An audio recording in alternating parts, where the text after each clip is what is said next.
Hi, beautiful people. Don't stare at my pimple. I'm serious. Don't look at it. I pointed it out, so you're probably looking at it now. I just wanted to talk about how to stay out of that feeling of being uninspired and how to stay out of that feeling of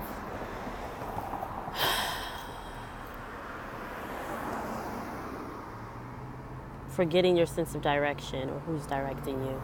I know I talked a little bit in my last video, but let's talk about it again. So I just feel like sometimes I have these days, and I don't know about anybody else, but sometimes I have these days where I feel like this is not the best place to talk because there's cars. Anyways, I just feel like some days, like, what are you doing?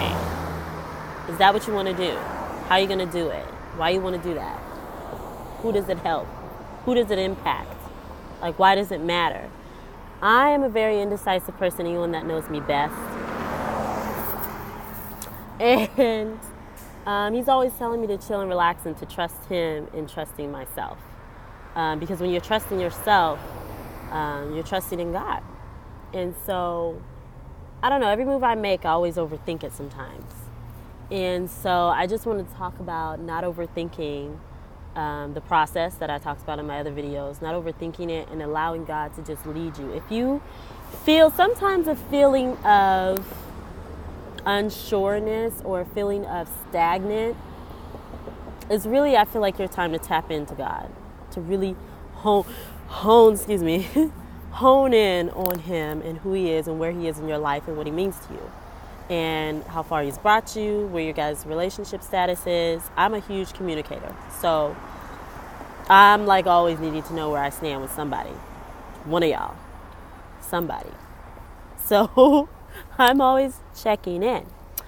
So I think that when you feel those things, that it's good to check in not only with yourself, but to check in with God and to reevaluate on where he's brought you, where he's bringing you, and just, again, trying to think on the positive things. You know, the Bible talks about only having good thoughts of yourself and others.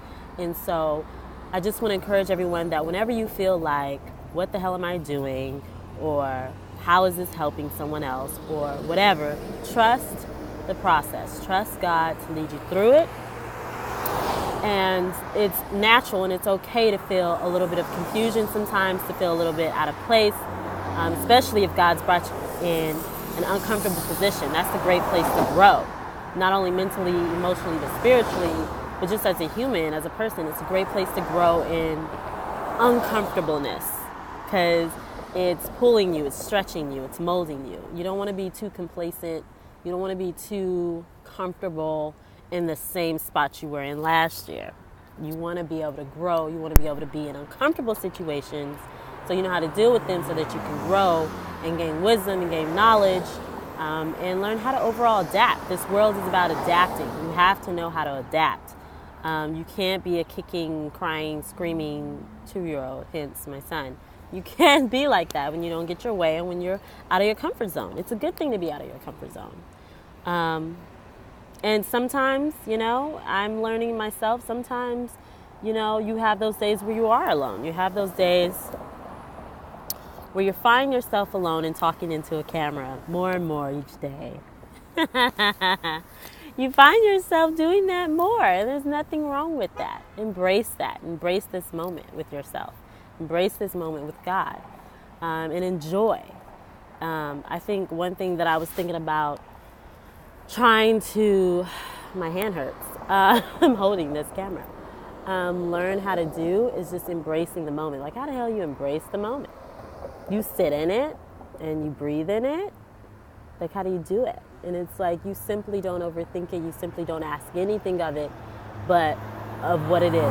Just be. Just be in that moment. The best way to be in that moment is to not, overthink it, is to embrace it, and you're embracing it by taking it in, and just letting it be. Let it be just that moment. And just know that everything changes, and just know that the year's not over yet. Yeah, we're halfway through, but it's not over yet. So, and not only that, but God's never done with you. You are a work in progress. I am a work in progress. And He's not done with you yet. That's all my little trinkets I got for today, because someone's approaching, and I don't like to talk in the camera when people are approaching. Okay, bye.